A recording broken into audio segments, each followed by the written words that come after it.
Coming up on the next episode.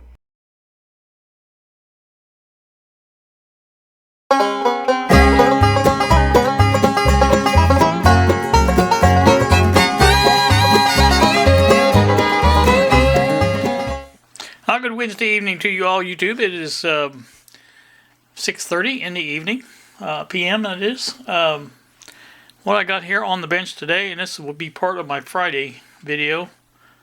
I know it's a little early for that, but I got some things I want to show you.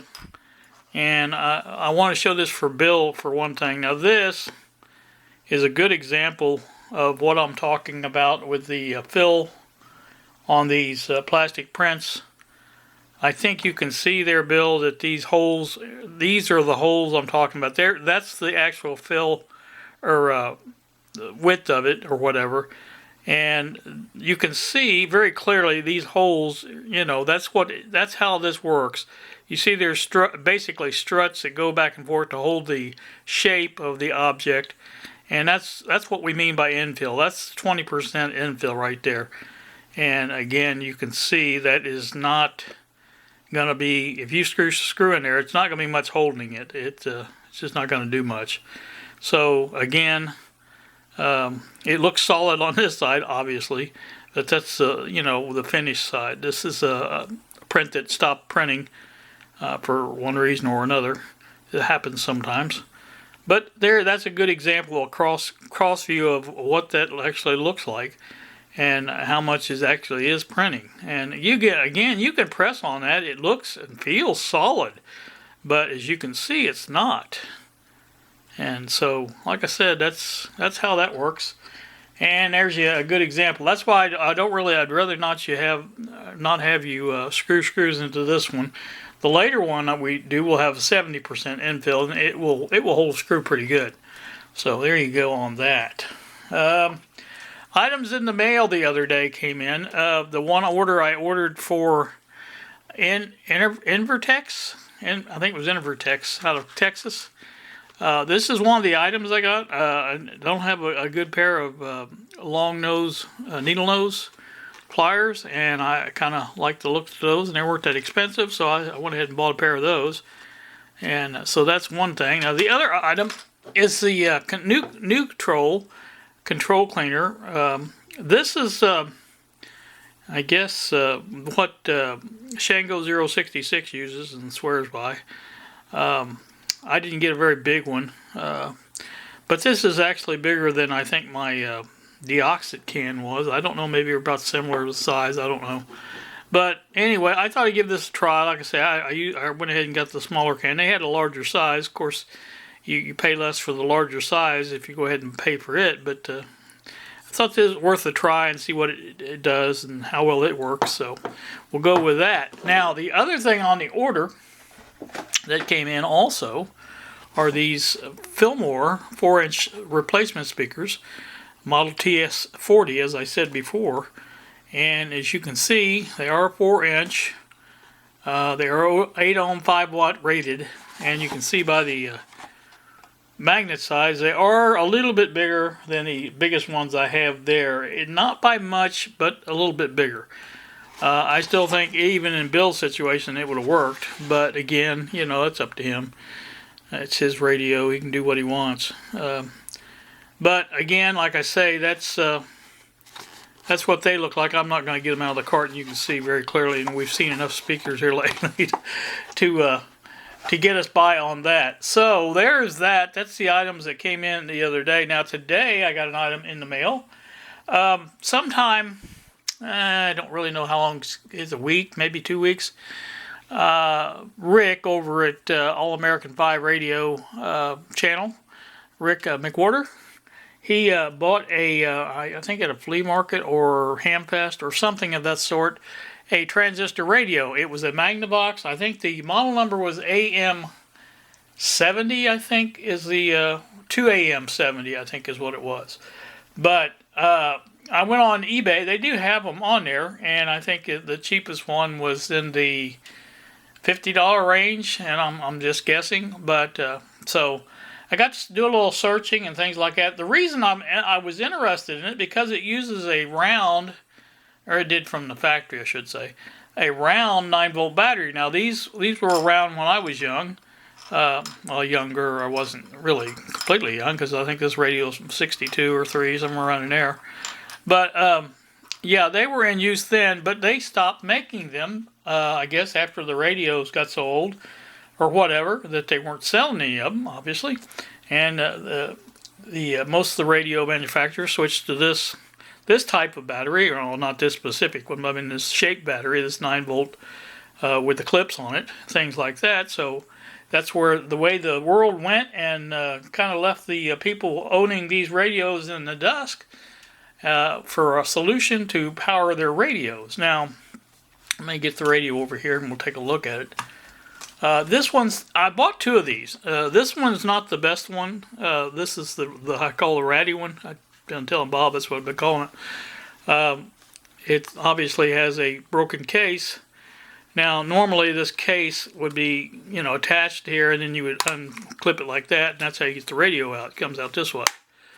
Well, it would if I could get a hold of it right. All right, well, there you can see it. I do have it apart. Now, again, this is a fairly decent looking radio. The marking for the Magnavox letters are kind of wore off. It's an obvious thing there. But again, other than that, it's really not in bad shape. It needs a little cleaning, obviously. The dial pointer seems to be working. And behind there is the on-off switch. That feels okay. The case itself, I mean, the plastic part of it, all appears to be no chips, no cracks, nothing like that. So it looks pretty good, actually, and I'm tickled with the way it looks as far as that's concerned. Now let's get if I can get the open. No, we'll get it. All right, there we go. I think I got it. Now, inside it doesn't look too bad. A little dirty, but not too bad. Now there's your battery. As you can see, that is one single battery there. And it is a long one, as far as, not long, but I mean it's goes from here to here, obviously. Positive on this end, or I assume it is because it's a red wire. Negative on this end. Of course, now you can see the corrosion there on the battery terminal, so that would have to be removed. Now, what I'm thinking, and let me double check this, but I think this, oh yeah, look at that. Once that spring is removed, that battery will fit right in there. There is absolutely no problem. Well, even there you go. That fits in there without even taking the spring out. So, there you go. That's all you have to do is put your clip on it, solder the wires to there and there, and you got it made. So there you go. There you go. That's a good way. We're going to try it and power it up here in just a minute. I want to show you the inside. Now it does list the battery replacement here, as you can see. The NETA number, I guess it's NETA, whatever it is, 1611.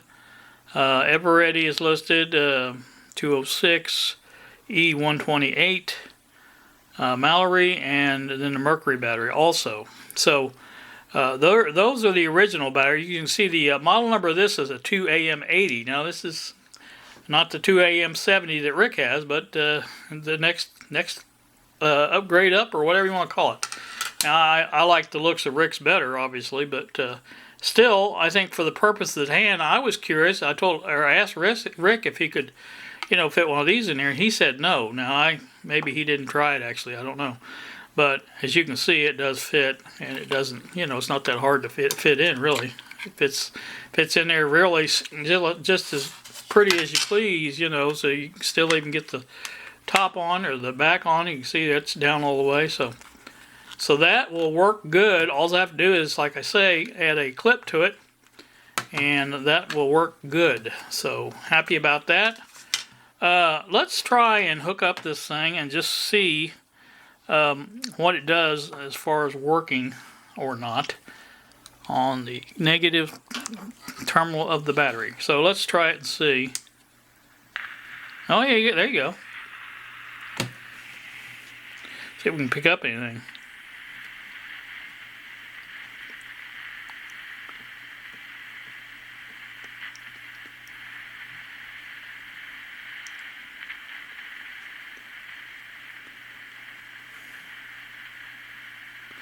I need to see the front. Let me see if I can get this.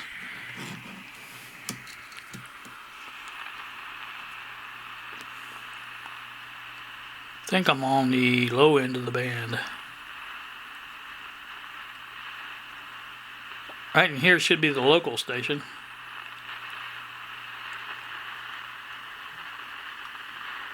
If it's in the mood to pick it up. It is all the way up, by the way.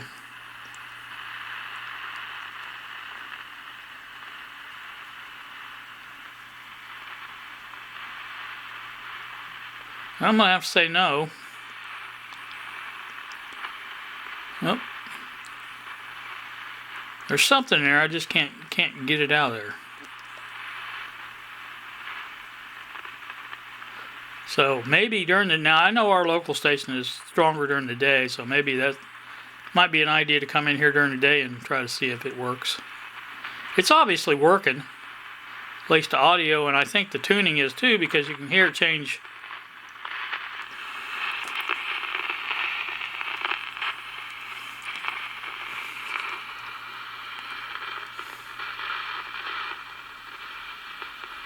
Not sure what that is. I was trying to see what it was.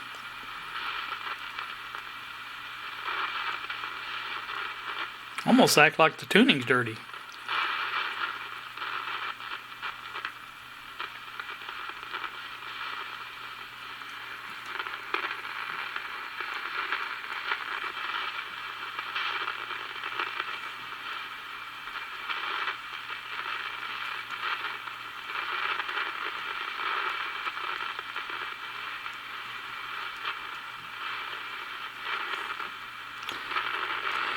Well, we could do this all night. We'll get the signal generator going or something like that and see if we can get any action that way. So that's going to do me for this part of it. Like I said, I may do some flapping along with this. I had planned, I got up this morning at 4 o'clock. I didn't get up, but I woke up. Of course, I go to the bathroom. And I went back to bed. Usually I go back to sleep, but this morning I didn't. I laid and tossed and turned and tossed, and all that sort of thing. So let's go down and unhook this. There we go. But anyway, I finally got up to 7 something after thinking. All you can do in that situation, or all I can do anyway, is think, and that's what I did. I got to thinking about the BDST, and I thought a lot about it. And so I can see my battery light is flashing. So let me wrap this up real quick. But anyway, that will be on the second part of this video. I'll do a little bit of flapping on it, so join me for that. Good morning, YouTube. It is 10:51 now in the AM on this Thursday. I thought we would do a little flapping here to go along with the previous part of this video, the mail items that I got and the radio. Look at that. I didn't get to record it because the camera battery was about dead, but I was able to remove those connectors for the positive and negative on that radio, and they just slide right out. They're really easy to get in and out. So I will remove those and attach the clip wire for the square or modern 9-volt battery, whatever you want to call it, to those wires. And I will save those connectors just on perchance that there's something in the way of a development for a new 9-volt replacement battery. Now they do make a 9-volt replacement battery for that, but it is much less in diameter. It's not nearly as thick, and it's also 20 bucks. So I don't see myself rushing out to the store to buy one of those. So anyway, that's that.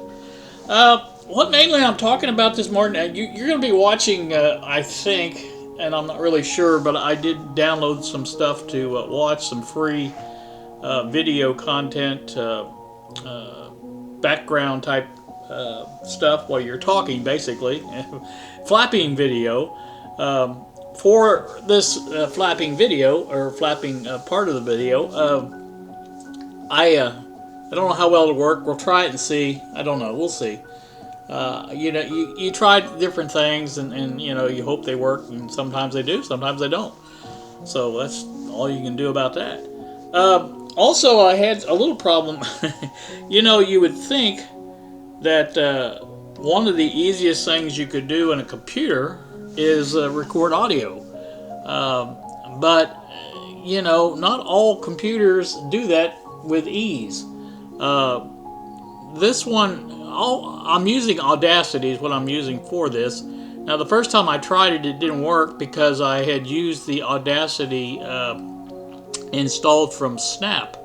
Now, unbeknownst to me, that the version that they used is an alpha version, and I couldn't get it to work with my system. So basically, I uninstalled that and then went through the MX package installer that installs traditional programs and stuff like that in Linux, and found Audacity and installed it, and it works just fine. So that's what we're doing. As like I said, this this started out one way, and I actually started this yesterday. In fact, I made a whole flap yesterday and decided not to use it.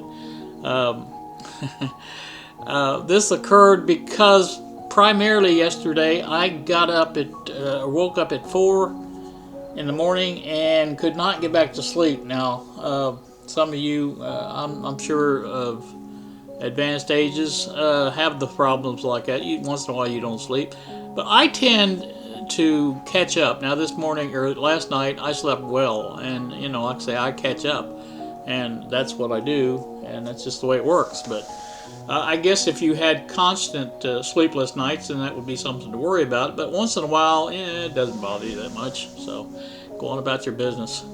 But anyway, what I started to say was, after I determined I could not go back to sleep, I started thinking about things. Well, that's just what happens, or it does to me anyway. And so one of the things I thought about was the BDST.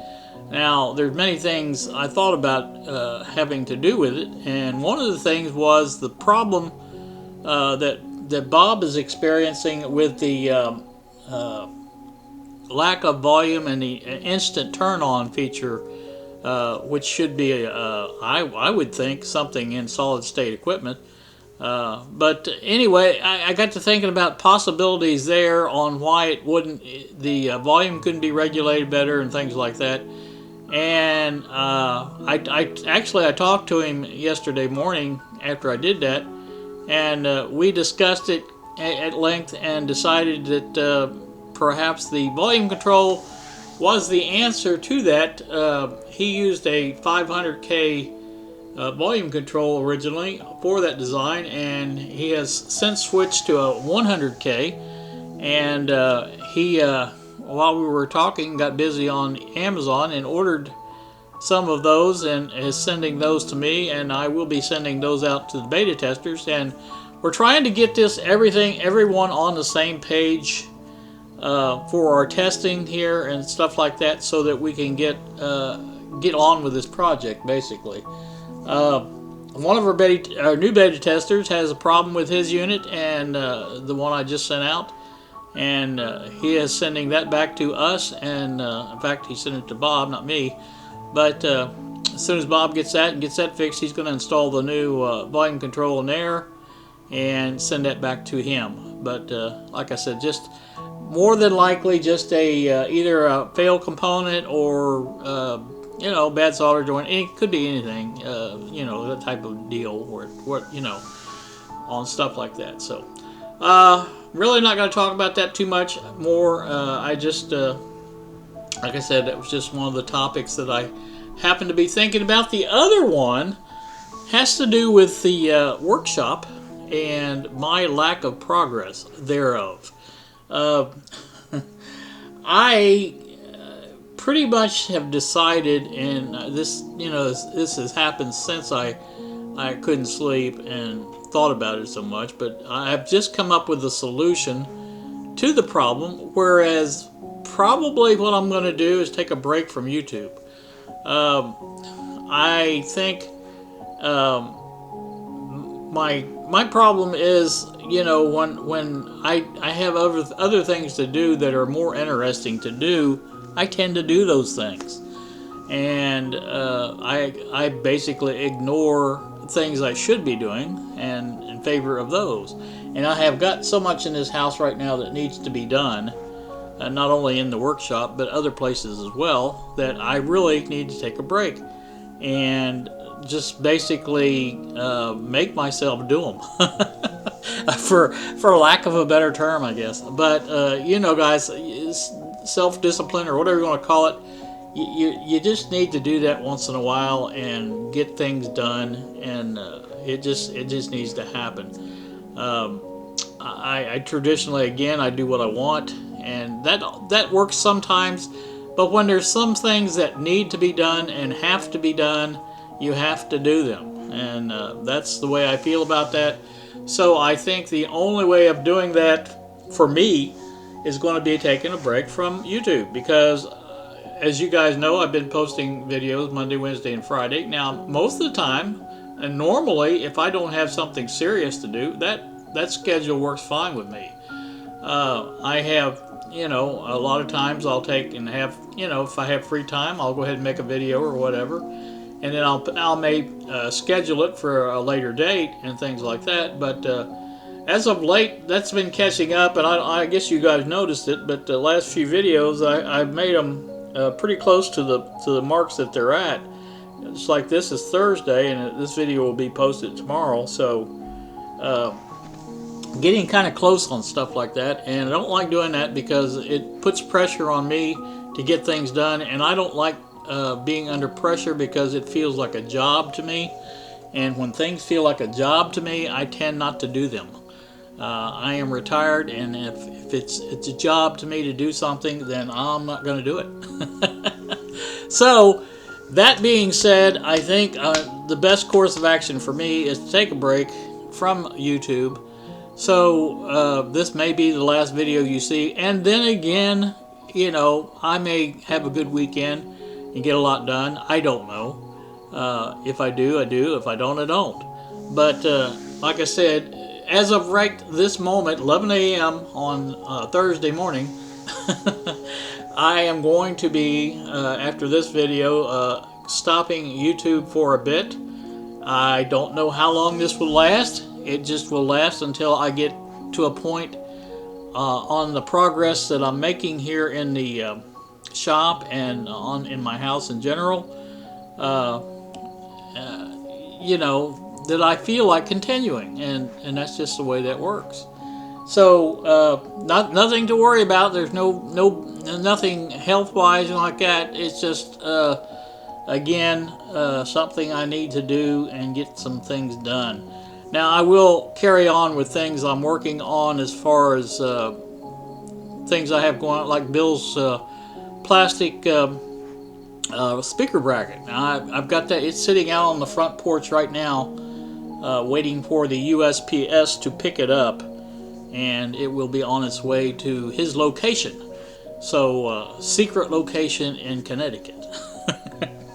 And so, like I say, once he gets it, I think he's of like mind now, that he understands that he can't be screwing things into this, and I think he will just use the cable ties that I have provided for him. And like I said, at least for this unit, if it ends up working, and you know, I tell you, that's another thing I can talk about, because I came up with it the other day.